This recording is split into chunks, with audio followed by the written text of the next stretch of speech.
स्वः तत्सवितुर्वरेण्यं भर्गो देवस्य धीमहि धियो यो नः प्रचोदयात्. सुख आणिक दुःख यांना सांधते आहे. जीवनाशी ती कधीची भांडते आहे.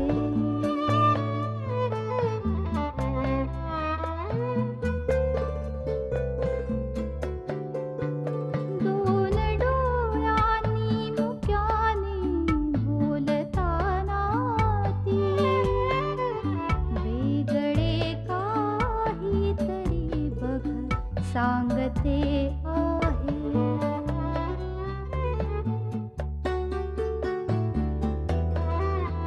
जीवनाचे एक गाणे गात जाताना वेगळीशी चाल त्याची बांधते आहे. जीवनासाठी जणू ही अकस्मिता सुखाणिक दुःख वेडी अवंतिका.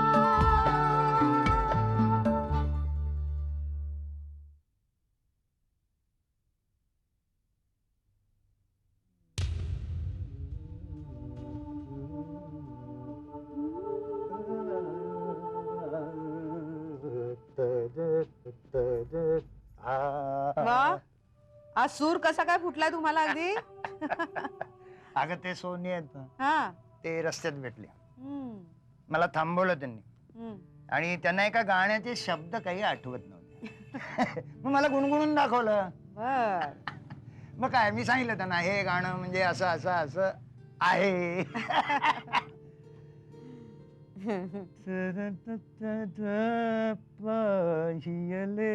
अहो, हे काय?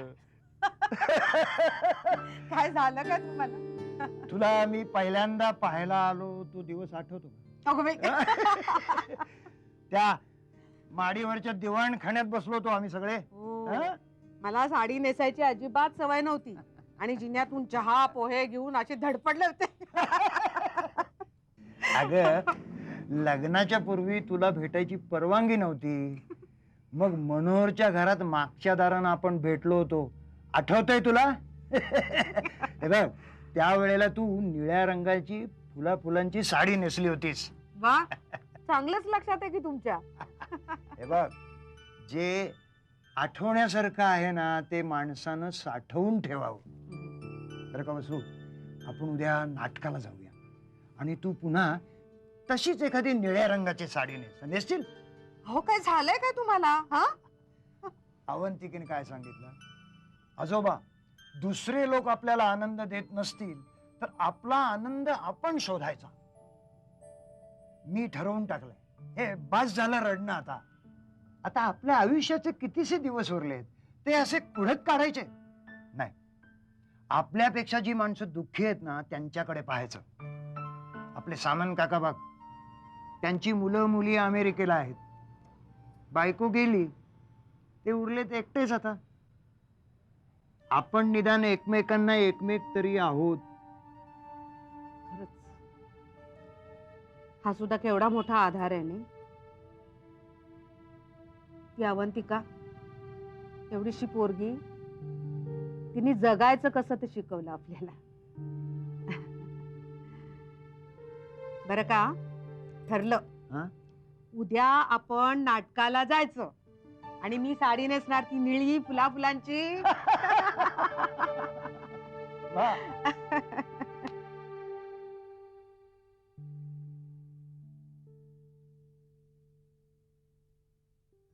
काय झालंय मला असं?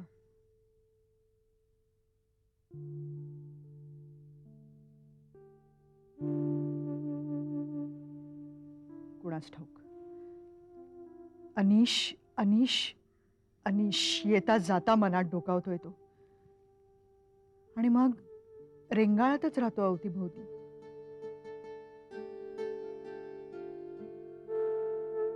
फोन वाजला की वाटतं त्याचा फोन असेल, बेल वाजली की वाटतं तो दारात उभा असेल.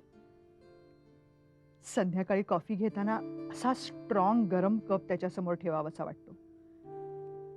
एखादं छानसं पुस्तक वाचलं की वाटतं त्याच्यापर्यंत पोचवावं सगळं, सगळं मनाला भिडलेलं.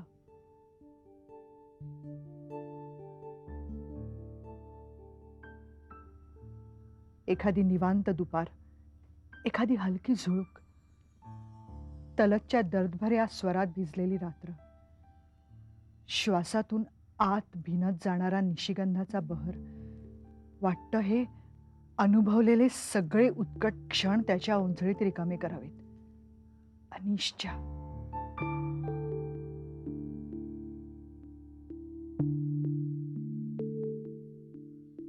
कसला वेडेपणा आहे हा. माझं स्वतःचं एकटीचं असं विश्वच उरलं नाहीये. माझ्या जगाच्या भिंती त्याच्या जगण्यापर्यंत जाऊन भिडलेत, माझ्याही नकळत.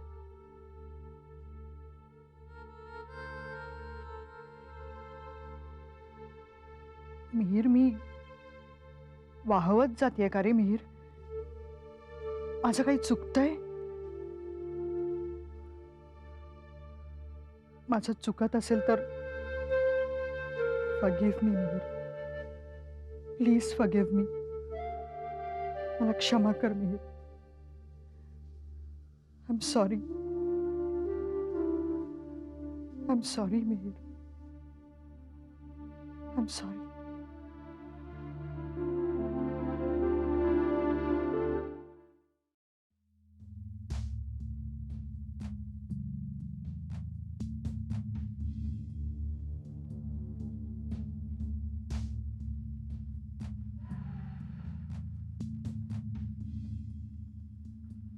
जाधवराव, तुम्ही काय काम होतं? सौरभ, म्हणजे सौरभला भेटायला आलो तुम्ही. सौरभ? म्हणजे थोडंसं काम होतं, जरा बोलायचं होतं त्यांच्याशी. फक्त सौरभशीच बोलायचंय का आमच्याशी बोलून चालणार आहे? नाही, तसं काही नाही मॅडम. नाही, काही खाजगी असेल तर आमच्याशी नाही बोललात तरी चालणार आहे. नाही नाही मॅडम, तसं नाही आहे, गैरसमज करून घेऊ नका. पण सौरभ साहेबांचीच ताकीद होती की यातल्या कुणालाही काही कळता कामा नये, आणि म्हणून तुमच्याशी मी आतापर्यंत बोललो नव्हतो. पण कशाबद्दल? त्यांनी एक जमीन विकत घेतली होती. जमीन? हो, म्हणजे फॅक्टरी टाकण्यासाठी. काही नव्या फॅशनच्या असेसरीचं मॅन्युफॅक्चरिंग युनिट टाकण्याची त्यांची कल्पना होती. पण ती जमीन कोर्टाच्या वादात अडकलेली आहे. इतके दिवस तेच प्रकरण चाललं होतं, आणि त्या संदर्भातच मी त्यांच्याशी बोलायला आलो होतो. खरं सांगताय तुम्ही जाधवराव? अगदी 100% खरं. सौरभ हे सगळं स्वतः करू शकतो, स्वतःच्या हिमतीवर? पण आम्हाला का सांगावंसं वाटत नाही त्यांना?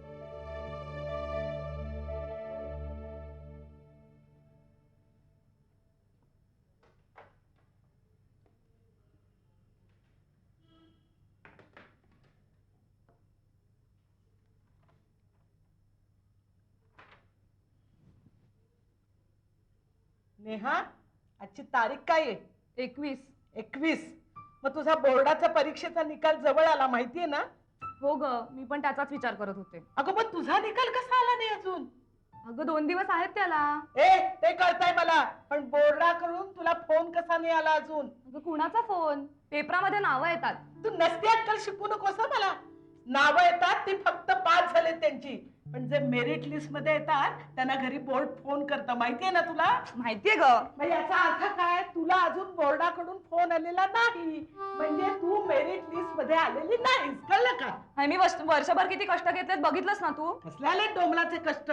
मग तू मेरिट लिस्ट मध्ये आली कशी नाहीस? पण अजून खात्री झालीये का? अगं म्हणून तर मी गप्प बसतीये. पण नेहा, जर का तू लिस्ट मध्ये आली नाहीस ना, तर तुझी काही खैर नाही. अगं आई, मी वर्षभर खूप प्रामाणिकपणे अभ्यास केला होता, त्यामुळे 90% वर तर मला मिळतीलच. अगं ते तर तुला मिळायलाच पाहिजेत. पण नेहा, मी तुला बजावती हा, जर का तू मेरिट लिस्ट मध्ये आली नाहीस तर माझ्या इतकी वाईट बाई नाही.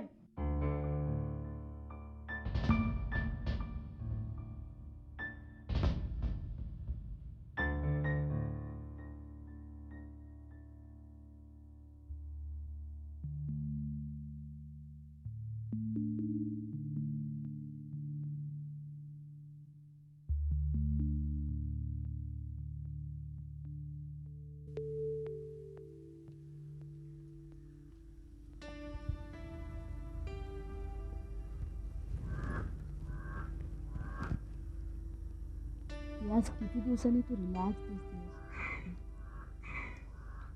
सगळी कामं उरकली एकदाची. आज शेवटचे पडदे लावून आले घराला. फायनल. वाव, सगळं घर तयार, चक्काचक. एकदम तयार. ती नवीन घरात जायचं ही कल्पनाच किती एक्साइटिंग आहे ना. एवढीच रिॲक्शन.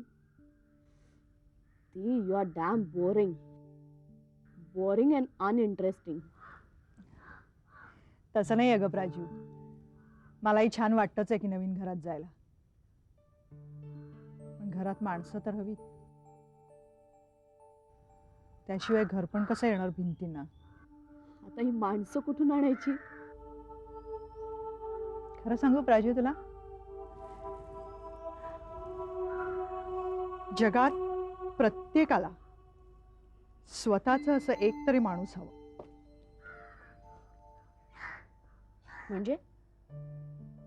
म्हणजे ज्याला त्याला आपला हक्काचा एक सखा हवा. म्हणजे एकमेकांच्या सोबतीने जगणं कसं समृद्ध होऊन जाईल. तुझं हे अवघड बोलणं कळत नाही मला, पण हक्काचा सखा म्हणजे यू मीन नवरा, राईट?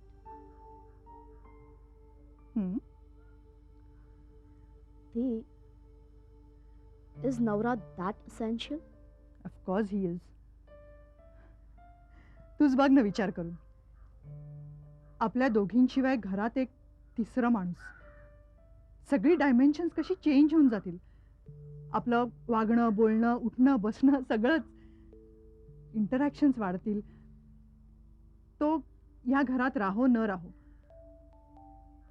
पण आपलं दोघींचं हे मोनॉटनस एकसुरी आयुष्य बदलण्यासाठी आता तिसरा माणूस येणं खूप गरजेचं आहे प्राजू.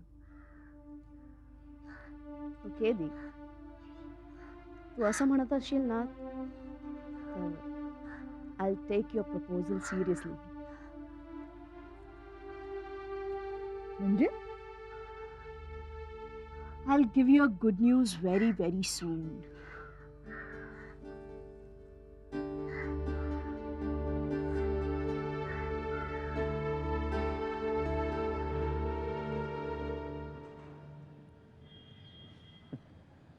चला, म्हणजे शेवटी तुला माझी आठवण झाली म्हणायची. अजित, मला तुझ्याशी एका महत्वाच्या विषयावर बोलायचंय. अगं बोलूयात ना, बोलण्यासाठीच तर भेटत असतो आपण. हे पण चल ना कुठेतरी एकांतात जाऊन बसू आपण. प्रायव्हसी. ठीक आहे इकडे. And please be serious. हे मी सिरियसच असतो हा, तूच लाईटली घेत असतेस. मला अजिबात भेटत नाहीस तू. तू ऐकणार आहेस का माझं? अच्छा ठीक आहे ठीक आहे. हा, तुला महत्वाच्या विषयावर बोलायचंय म्हणजे मला गंभीर व्हायला हवं. बोल. अगं बोल ना आता.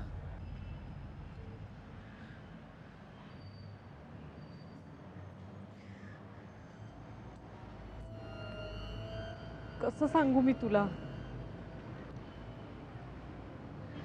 सरळ सांग ना काय. खरं तर ही गोष्ट खूप आनंदाची असते, पण लग्नानंतर. कारण ती परिस्थिती, ती वेळ ही लग्नानंतरच यावी लागते. पण आता मला तुला ती गोष्ट गंभीरपणेच सांगायला लागेल. आदिती तू काय बोलतेस? एकच गोष्ट लग्नानंतर आनंदाची, त्याच्या आधी गंभीरपणे सांगायला हवी. मला काही कळत नाही. नीट स्पष्टपणे काय ते सांग ना. अजित, मला तुझ्यापासून दिवस गेले.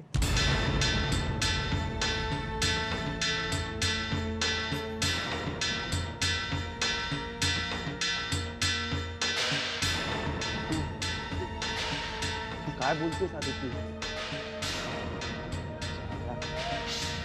मला भीती होतीच. हा, असली काहीतरी कटकट होणार म्हणून.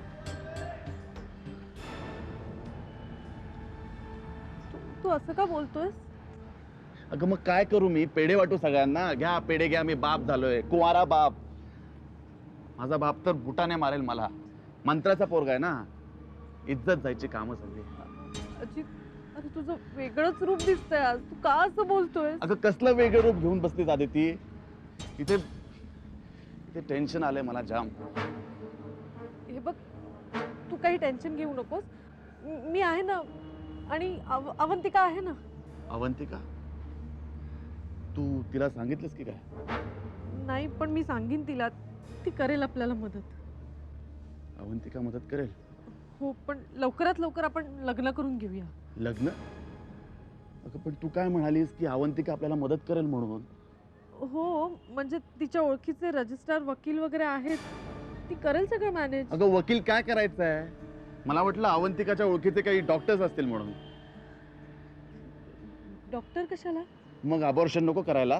काय? मग हे बघ आदिती, मी लग्नाचा काही तुला अश्युरन्स देऊ शकत नाही आता, ओके? पण यार तुला आमचे पप्पा माहिती आहेत ना कसे आहेत. हे बघ तू एक काम कर, लवकरात लवकर कुठला तरी डॉक्टर गाठ आणि हे अबॉर्शन करून टाक. आणि तो काही खर्च होईल ना तो मी तुला देईन, ओके?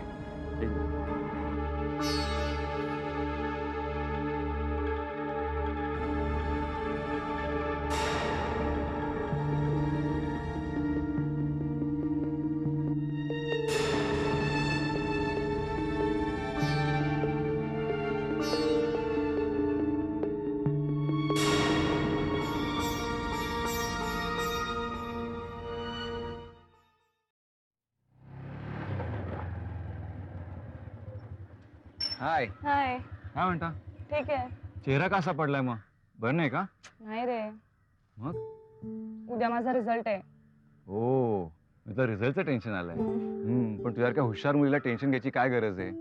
पास होणार नाही असं वाटतंय का? पास होईन रे, खात्री आहे मला त्याची.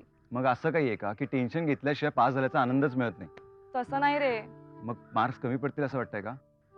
हो. तरी किती कमी पडतील? 90% पर्यंत मिळतील मला. फक्त 90%? नेहा काय आहे? अगं 90% काही कमी असतात का ग? काय उगीच टेन्शन घेतेस तू? They are more than sufficient, you know. पण त्याचा काय उपयोग आहे? फोन कुठे आलाय मला अजून? फोन? बोर्डाचा. जे मेरिट मध्ये येतात त्यांना बोर्ड फोन करतो. अच्छा, तुम्हाला म्हणजे बोर्डात याची अपेक्षा होती. गुड, नक्की येईल मग फोन. अच्छा, मग तू ह्याचं टेन्शन घेतलं होतंस? त्याचंही नाही रे. मग?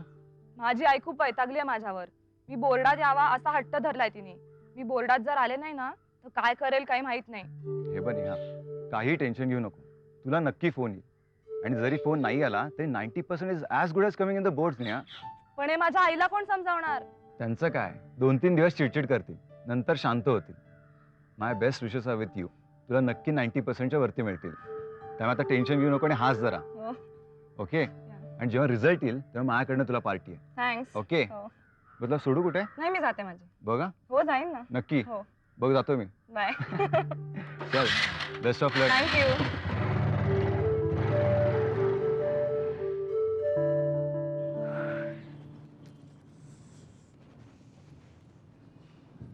आई ऑफिसमधून येताना मस्त भाजी मिळाली आहे, ती आणली आहे, ओट्यावर ठेवली आहे.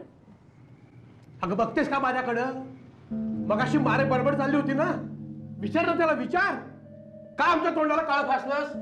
अरे बघडे, चालती हो, चल, चालती हो, चालती हो घरातून. बाबा ऐका माझं. चालती हो, चालती हो ती. घरटे, अगं लाज वाटत नाही तुला? माझ्या पोटी अशी नालायक कार्टी जन्माला यावी? अगं कुठल्या पापाचे फळं भोगतोय आम्ही ही? युसलेस, तुला मुलगी म्हणायची लाज वाटते आहे मला. अगं कुठं बाहेर पोट काढायला जागा राहिलेली आहे मला. लग्नाशिवाय पोटामध्ये पोर वाढवतेस. तोंडामधून उच्चार सुद्धा करवत नाही. अगं तुझ्यावर संस्कार केले, तुला वाढवलं, तुला भरवलं, एवढं मोठं केलं. त्याचे असे पांग फेडलेस, असे पांग फेड. बाबा काय झालं तुम्हाला? बाबा काय झालं?